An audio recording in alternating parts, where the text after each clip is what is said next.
Hey everyone, it's Craig Robinson, Community Manager on Rainbow Six Siege. Really excited to be here day one of the Six Invitational. We just saw an incredible match between Evil Geniuses and FaZe Clan. We're getting ready to see Rogue and, who is that? Who we got there? Supremacy? Supremacy. All right. So we're about to see Rogue and Supremacy face off for another incredible match to close out day one of the Six Invitational and the quarterfinals. But before we get started, we have an art gallery that we have created at the Six Invitational at the venue. We have collected art from some of our most talented, some of our really incredible fan artists within our community, and we've been able to put them up on the wall to kind of show our appreciation for the work that they do. So before we get started, let's take a look at that.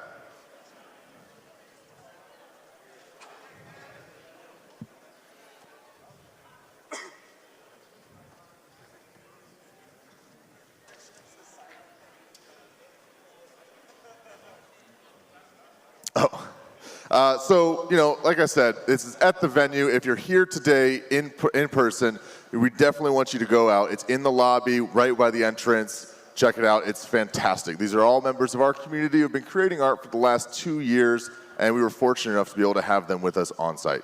So, I'm joined here by Aspira, one of our cosplayers, Macy J, YouTuber and Twitch streamer, and Zeronic, a Twitch streamer and an analyst / caster for these past few days. So, Aspira, let's talk about your cosplays. Right now, I'd say you're probably Ash. Probably. Yeah. What is it that kind of got you into cosplay for Rainbow Six specifically? Well, I'm a cosplayer since 7 years, and I always cosplay what I currently enjoy. And that's basically mostly video games. And since about a year, half a year, it's Rainbow Six, as this is my favorite game at the moment, and so I cosplay it. So you really focus your cosplays that you create on kind of your passion project, the games that you're really interested in at the time? Correct. So what keeps you coming back to Rainbow Six? Well, the coolest thing about Rainbow is the destructibility and the versatility. So each operator is so unique. Yeah. And it's really amazing because it never gets boring, and it's so full of action, and it really catches you. Absolutely, you know, and it's a lot of fun. You know, we've seen throughout all these matches that the destructibility obviously plays a huge factor in everything with Rainbow Six, and you can't get around it. You can't play it like a regular shooter that doesn't have that, or you're going to have a bad time. But let's talk more about your cosplays real quick. So what's kind of the creation process for your cosplays? How do you identify which operator you want to create and then go about doing that? Yeah, it's a mixture between which operator I like the most. For example, Ash was my very first operator I purchased, and I love playing Ash, and so I decided to cosplay Ash. Same with Valkyrie, but it's also important if I like the design, and there are designs which I like more than others, and it's more likely that I cosplay an operator when I say, oh, she's looking so badass, I need to do this. So this is how I decide which operator I'm cosplaying. Okay, and obviously, in order to bring these operators to life, it takes a lot of time and effort and work. Yeah. Can you kind of walk us through the process of the creation and the bringing this operator out of a video game and in person? Yeah, so basically the first and one of the most important parts is the part where you research.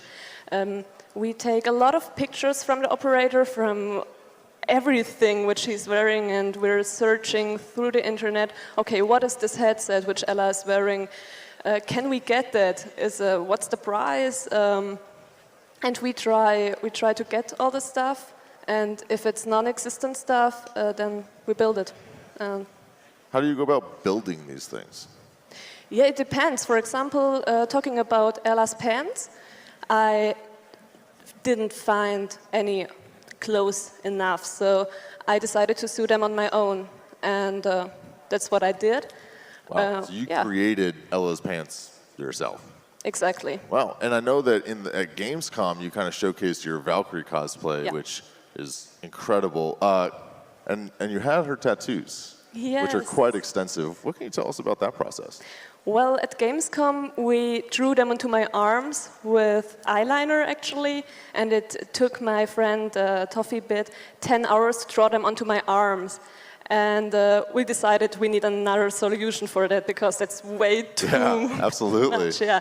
And so I made myself sleeves. They took 30 hours, actually, but I can use them over and over again. I made a stencil on a mannequin's arm, and then I just put the sleeves onto it and kind of copied it onto the sleeve. And twice, left, right, and it's amazing. Wow, that's so you spent 30 hours just creating the tattoo sleeves for Valkyrie cosplay, for one operator's cosplay.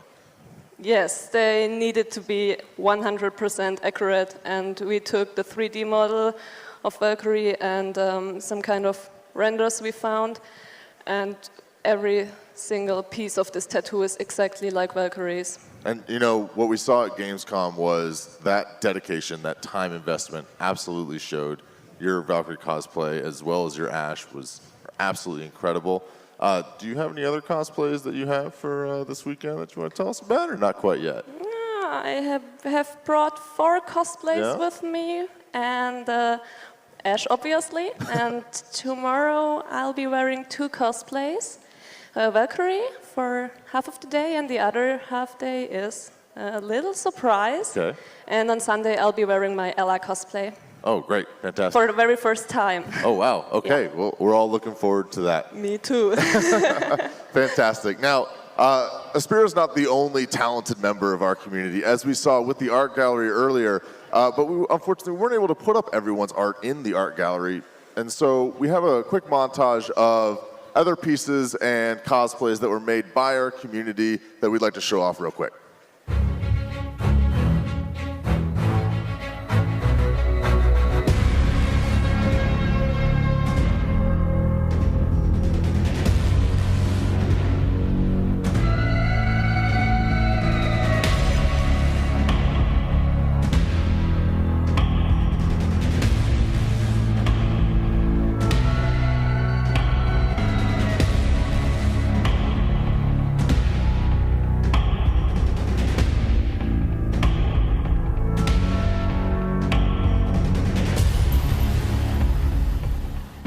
So one of the best parts of being a community developer on Rainbow Six is when our community creates a new piece of content, and then all of our devs are like, oh man, they come up to Justin and they're like, oh man, have you seen this new artwork by Shino Sang? Or have you seen this new print by Skris Official? And it's really great that all of our devs are so involved with our community that they're coming to Justin and I and are like, have you guys seen this? And we're like, yeah, but it's awesome and we're excited about it. So it's fantastic. Thank you all to all the artists that have been creating this artwork, these fantastic pieces about Rainbow Six. We can't thank you enough. Now, let's talk with Macy and Zeronic real quick.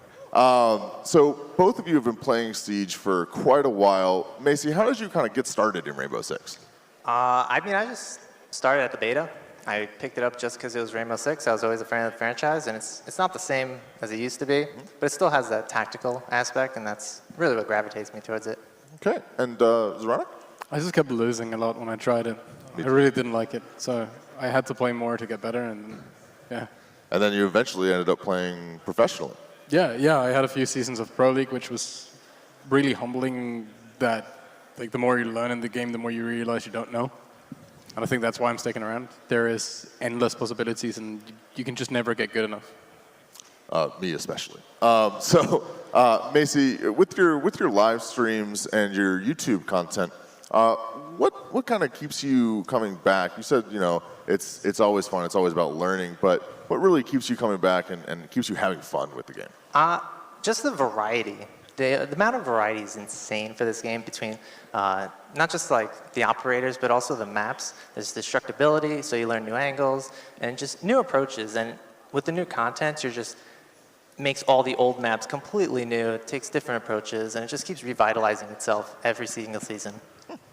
And then, all right, thank you, Zeronic. Now, you've kind of transitioned from your Pro League play to now you're a caster and an analyst. What's that transition been like for you? I guess it's easier to jump from from the pro to doing the analyst stuff, because you have a bit of insight on what the thought process is and why it's happening. And I still get to follow the esports scene, so quite a bonus. I'd say so. What for this is your first Six Invitational that you've been casting at. What's that experience been like for you? I'll use a nice word. It's mind-blowing. I can only begin to imagine. Yeah. And Macy, you joined us at last year's Six Invitational. Compared to last year's event, what has this event kind of been like for you? Way bigger, way bigger.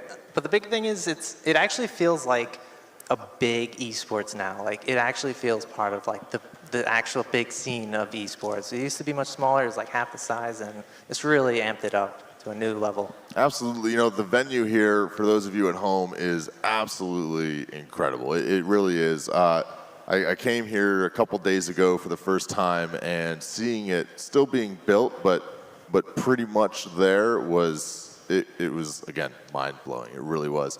And so we're really seeing a transition from the humble beginnings of Rainbow Six to here we are with thousands of people in the venue, but hundreds of thousands watching. So what is kind of the growth of, speaking of the growth of Rainbow Six, what has that kind of meant for you guys and the content that you produce on Twitch and YouTube? I mean, overall, it's great. Like, I'm glad that people are finally like seeing what this game is. Like, it had a rough beginning, but it's been getting patched up, and it's just been getting better and better. And like, it's finally great to see that everybody's jumping in on what we all saw at the very beginning of the game. Mm-hmm. Absolutely. I just like to see the excitement when new people come in and they realize, like every map they go to, every new angle that is open, you just see people's jaw drop and go, "Wow, I didn't even know this was possible." Like you said, there's always something to learn. Yeah. All right, thank you both for your time. I really appreciate it. That's not all that we have. We have another quick montage of other players in the community, live streamers and things like that, that have had some interesting moments within Rainbow Six. So let's take a look at that.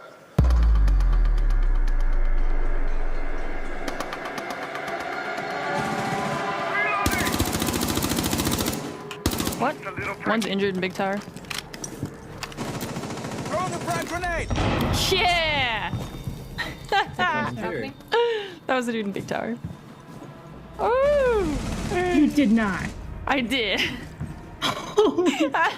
Dude, that was the most fucking Kobe shot ever. We're fine. We're fine. We're fine. Batter up and swing.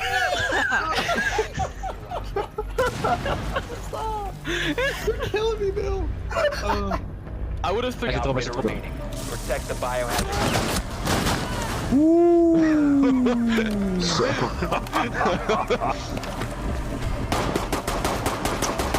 Okay. What?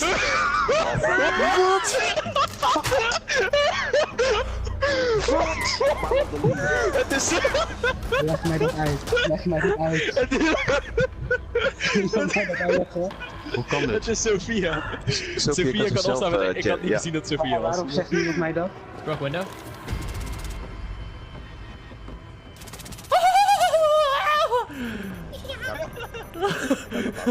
Oh my god.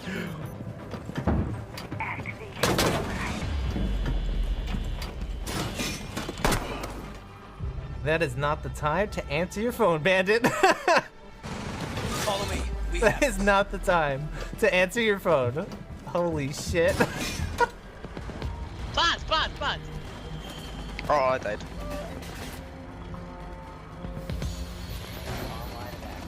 Hide under the desk, hide under the desk. Hide under the desk. Keep throwing smoke grenades, This guy right there! Click! Oscar, click!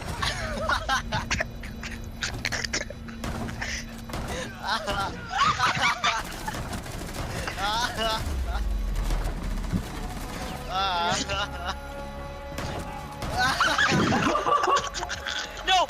Get back on the desk! How is this working? Oh my! Thank you all for joining us for that video.